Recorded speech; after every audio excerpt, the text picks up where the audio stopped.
Welcome to Croatia and its capital city, Zagreb. Once again, this judo-loving nation provided a gift to its young fans with another Grand Prix event, bringing the world's best athletes to a tatami right in front of their eyes. Croatia's Minister of Foreign and European Affairs, Mr. Gordan Grilic Radman, and IJF Ambassador Albano were in attendance for the final World Judo Tour event before the World Championships in Tokyo. We'll meet in-form under 70 kg competitor Gemma Howell of Great Britain, bring you all the best action from the event, including technical analysis from IJF expert Neil Adams, and we'll see if any of the lesser-known faces could rock the boat so close to judo's biggest annual showpiece.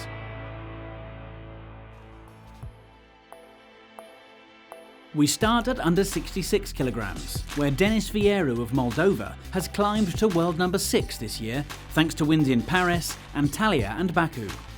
In Zagreb, he treated the crowd to some brilliant judo. This huge ippon against Belarus's Dmitry Minku of particular note. It set up a final against Spanish wildcard Alberto Gaitero Martini. Your commentator is former world champion Neil Adams. Gaitero doing very, very well here. Just breaking the grips off. And Veru, so consistent with his performance, looking for the Tayatoshi, looking for the right moment. Oh, he made a mistake there though. And Veru has gone over the top. Gaitero, with an ippon Seoinage there, explodes underneath. Just have a look how he sets it up. Snaps the grip off, and then ippon Seoinage. And he had no chance there, Veru. Gaitero snaps off, and then he explodes in, and he lands cleanly on his back. What an ippon that was. And that's his first tournament win of any kind on the World Tour. Look at that. Absolute brilliance. And he controls it all the way over. Veru has to be content with silver this time. Gaitero Martin does enough for the gold medal, and it's his first and probably not his last. Looking good at under 70 kilograms was Kim Polling of the Netherlands, whose victims included Paris Grand Slam champion Ono Yoko of Japan. In the final, she met Gemma Howell of Great Britain, who took her first World Judo Tour gold 2 weeks ago in Budapest. Howell pushing forwards all the time.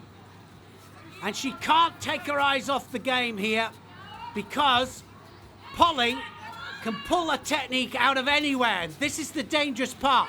Now then, Kochigari, and Polling has gone over for a Wazari, and Polling was looking for the Uranagi there, but this time, well, Howell just hooks in, drives her over, and gets the Wazari. Only seconds left of the contest. Polling is going to have a real problem getting that score back. Good stuff from Howell. Howell now just has to hold off, and Kim Polling has lost the match, and look at that. Her mum absolutely celebrating because that's the second major tournament win on the world circuit. She won in Budapest and now here, and that is a great win for Howell going into the World Championships. So, 2 golds in 2 weeks. Have the floodgates finally opened for Howell? We caught up with the Brit for our latest Meet Your Judoka feature.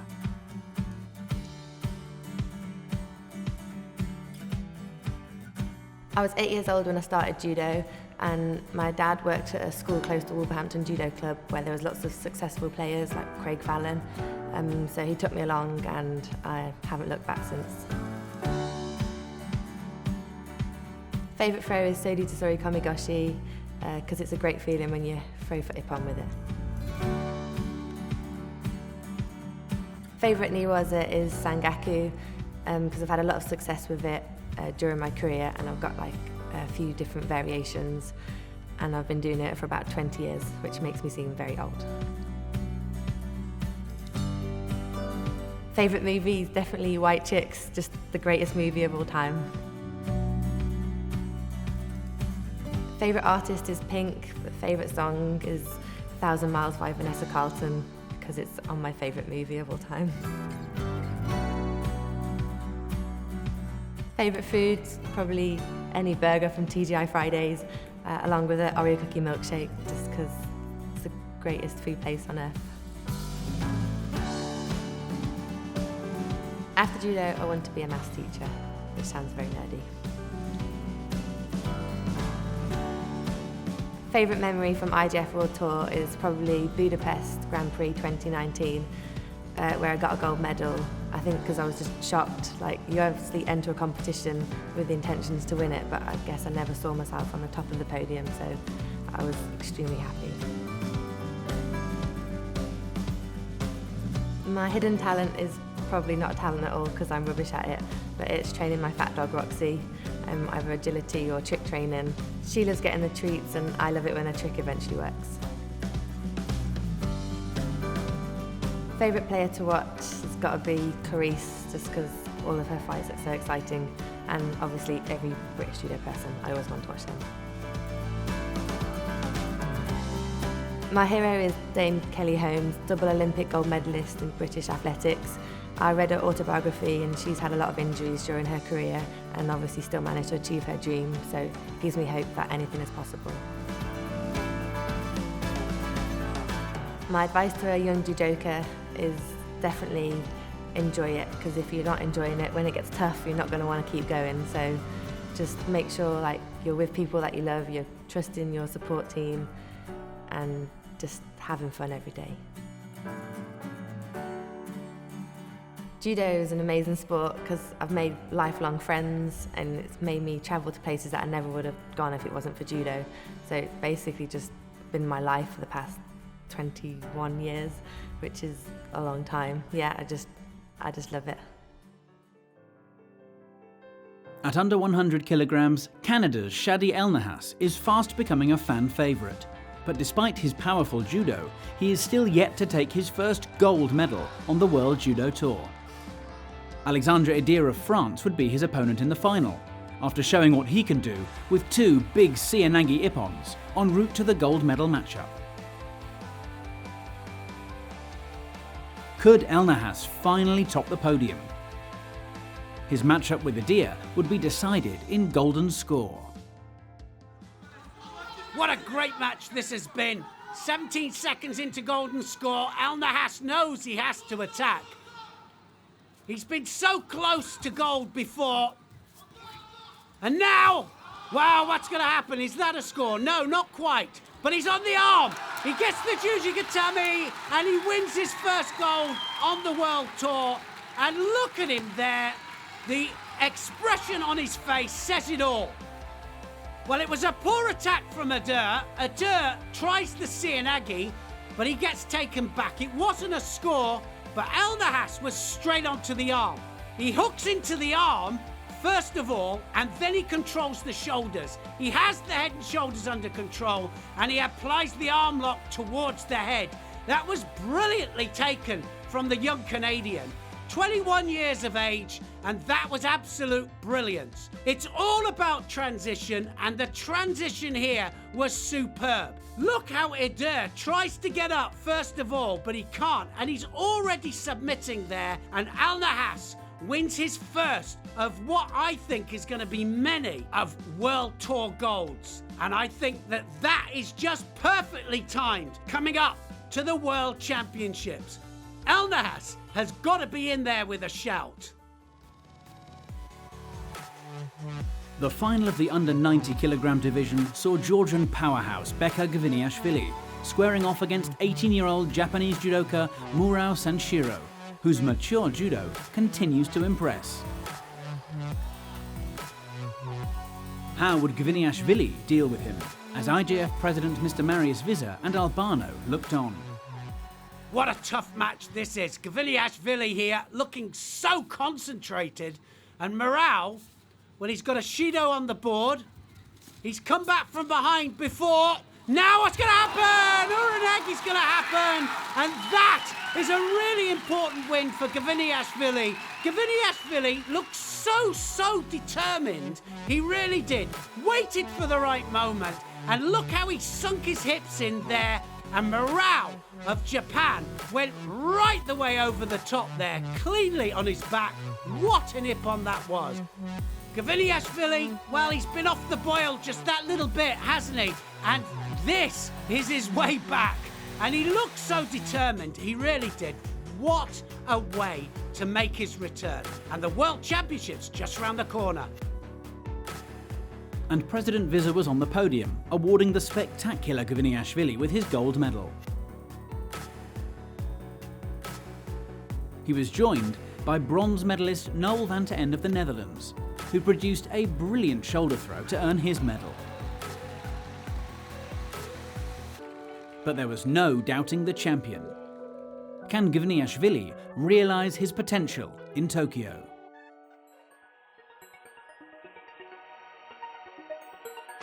At under 78 kilograms, Fanny Estelle Pozvit of France faced 2015 world champion Umeki Mami of Japan in a match which would be decided within 10 seconds of golden score. Wow, golden score. Now, anything can happen. Uchimata! Oh, and it has happened. 6 seconds into golden score, and Umeki does a massive Uchimata to win the gold medal. Look at that.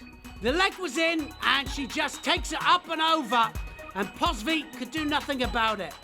Great hands, look at the control, and that was all that was needed to win Umeki the gold medal.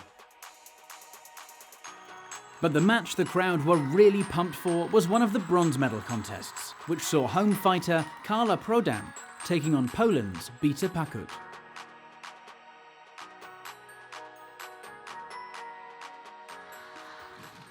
Prodan of Croatia, the whole crowd are behind her. Now attacking, that big arm over the top. Oh, now then, she gets a Wazari on the board and the crowd have erupted. Pakut of Poland, a poor attack from her, and this has gone to commission. Now the commission are having a look at the score and they've changed it to ippon. And Croatia have a bronze medal. The crowd going absolutely mad and the celebrations start. What a medal that was. What a situation, because Pakut came in for a poor attack and, well, the Croatian took advantage of it. She takes her backwards. She gets a Wazari to begin with. It got overruled and overruled for a clean ippon. Took it cleanly onto her back and she wins the bronze medal. The crowd, so emotional. Look at that, she is so emotional as well. Prodan just crying there, the tears of joy, and the crowd celebrating with her. She runs off into the arms of her coach and they celebrate together. That was brilliantly taken. It really was an opportune ippon.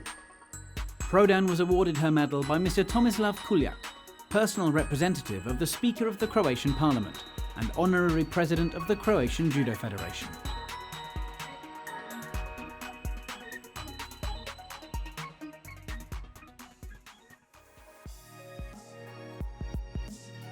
Kazakhstan's Galbadrak Otgonsetseg took gold at under 48 kilograms. This second Wazari, the decisive moment in a back and forth encounter with Melanie Clement of France.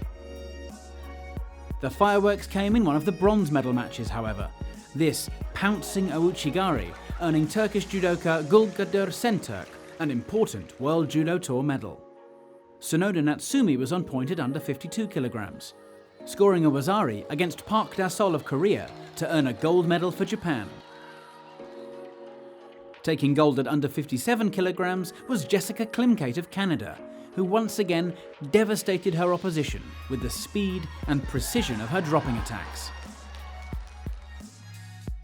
There was a first World Judo Tour gold in a year and a half for Olympic champion Tina Tersteniak at under 63 kilograms. This ippon against Watanabe Kiyomi of the Philippines, a highlight for the Slovenian. And taking gold at over 78 kilograms was Sone Akira of Japan. It was an Uzbek saluting his anthem in the men's under 60 kilogram division. Sharafuddin Lutfilayev looked great during his eliminations before eventually defeating Ashley Mackenzie of Great Britain in the final. At under 73 kilograms, there was a maiden gold on the tour for Tohar Butbul of Israel. He really impressed during the day, with some fantastic judo seeing him into the final, where he defeated Canada's Artur Margelidon by a wazari. Albano was present on the podium to award Butbul with his medal. The IJF ambassador thoroughly enjoying the spectacular judo here in Zagreb.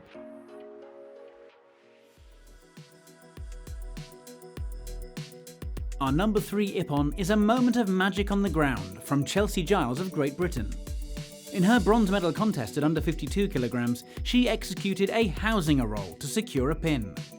Named after Dutch Olympic champion Mark Housinger, this move is always a crowd pleaser, and Giles performed it perfectly to defeat Jong Bo-kyung of South Korea.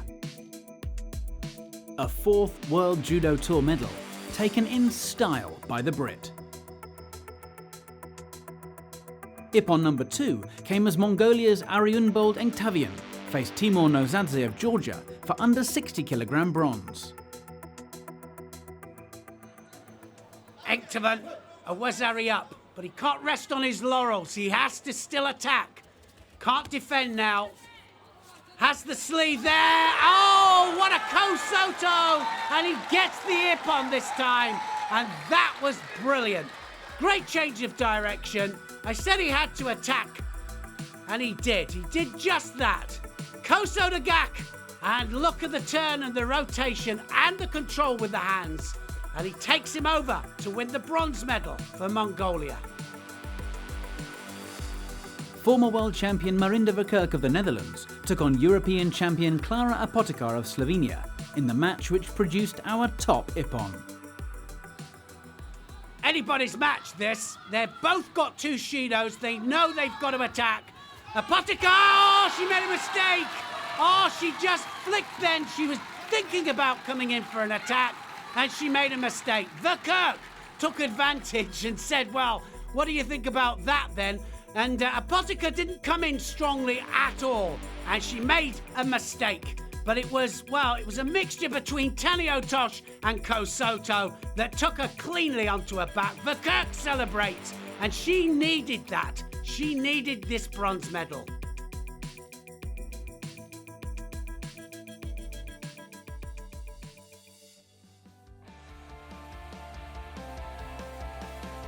Continuing a comeback at under 81 kilograms was Japan's 2015 world champion Nagase Takanori, who just a few weeks ago in Montreal disappointed the home crowd with an emphatic victory against Antoine Valois-Fortier.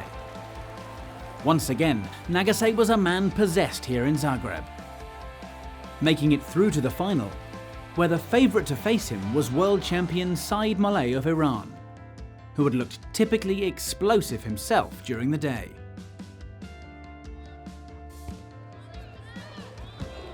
But Valois-Fortier had other ideas.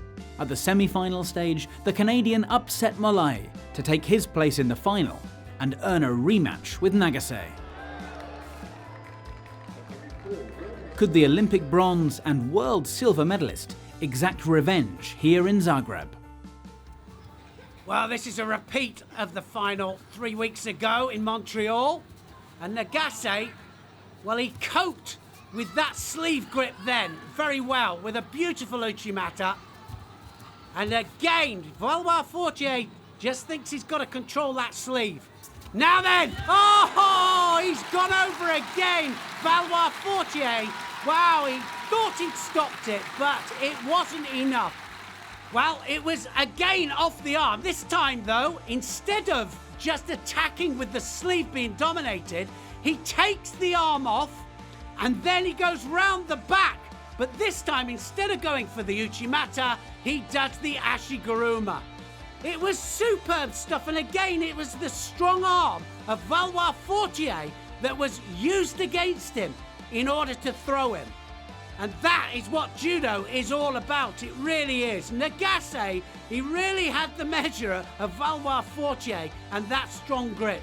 And a smile on his face says, well, I managed to do it again, only this time with a different technique.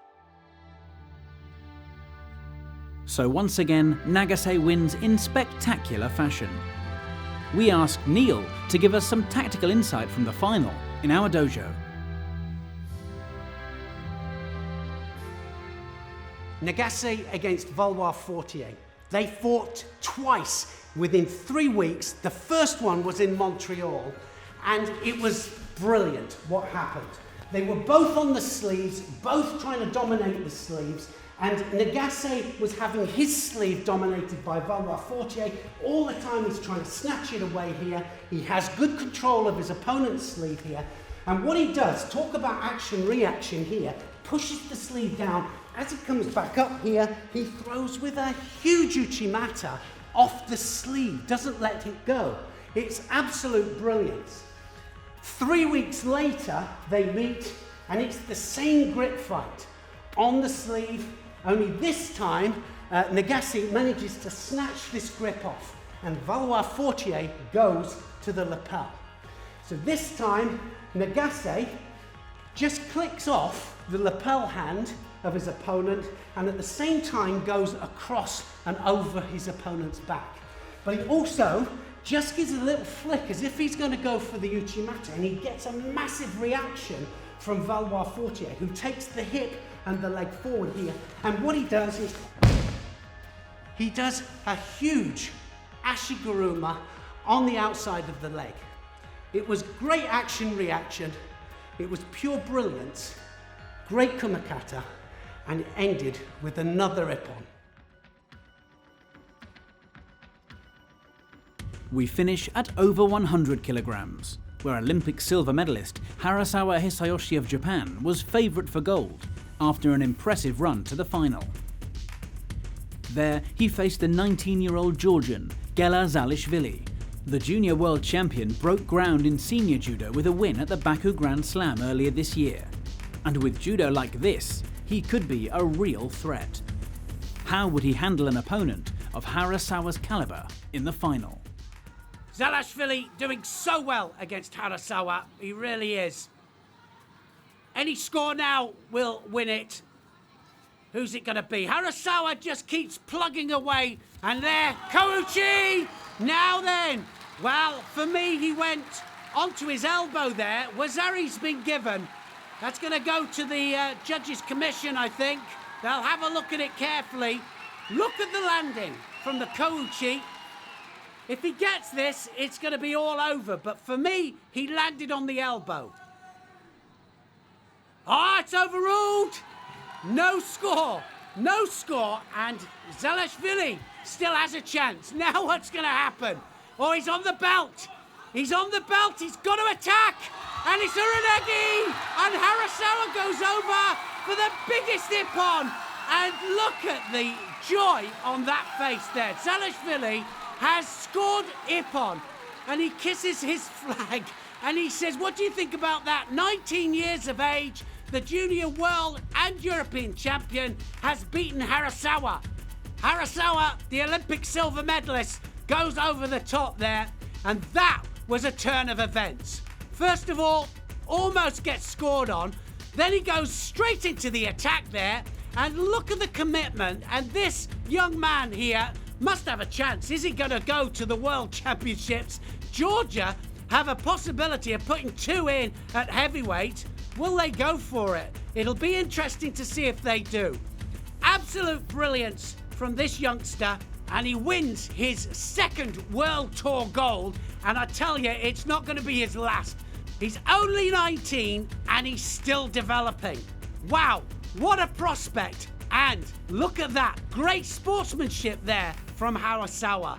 And what a great way to end this amazing tournament here in Zagreb. So next up, the World Championships. Which of these champions will defend their titles in the birthplace of judo? Join us in 1 month to find out.